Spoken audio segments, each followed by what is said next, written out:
James, ഇതിൽ റഷ്യയുടെയും ചൈനയുടെയും നിലപാട് ഇനിയിപ്പോൾ പ്രധാനമാണ്. കാര്യം ആ മേഖലയിൽ വൻശക്തി രാഷ്ട്രങ്ങളുടെ ഗ്രൂപ്പിംഗ് ഉണ്ടാവുകയാണെങ്കിൽ ഇതിനപ്പുറം എന്ന് പറഞ്ഞാൽ ഒരു മൂന്നാം ലോക മഹായുദ്ധത്തിലെ കാര്യങ്ങൾ പോകുമോ എന്ന ആശങ്ക നേരത്തെ പ്രകടമാക്കപ്പെട്ടിരുന്നതാണ്.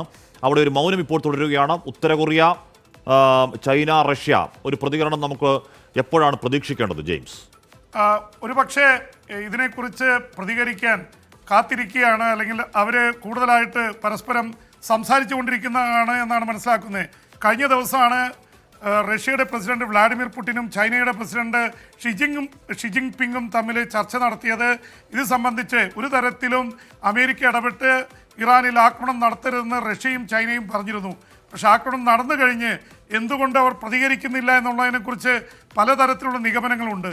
ഒന്ന്, ഇറാൻ ആണവായുധങ്ങൾ നിർമ്മിക്കുന്നത് ആർക്കും വലിയ താല്പര്യമൊന്നുമില്ല, പ്രത്യേകിച്ച് അത് റഷ്യയ്ക്കും ചൈനയ്ക്ക് പോലും. കാരണം നേരത്തെ 2015 ആണവ കരാറിൽ എത്തിയ സമയത്തും അവരൊക്കെ അതിൽ പങ്കാളികളായിരുന്നു. അപ്പം അതുകൊണ്ട് ആണവായുധം ഇറാൻ ഉണ്ടാക്കുന്നത് അവർക്ക് അത്ര താല്പര്യമുള്ള കാര്യമല്ല.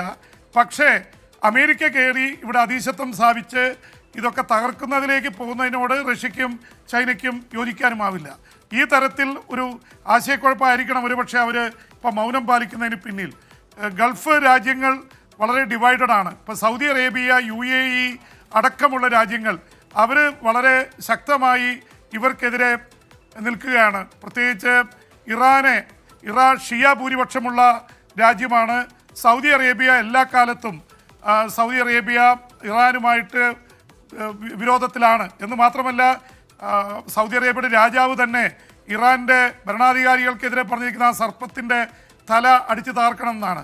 അപ്പോൾ എന്തായാലും അവരെ സംബന്ധിച്ചിടത്തോളം ഇറാൻ്റെ കൂടെ ഈ ആക്രമണത്തെ ഒരുപക്ഷെ അവർ പ്രതികരിക്കായിരിക്കും.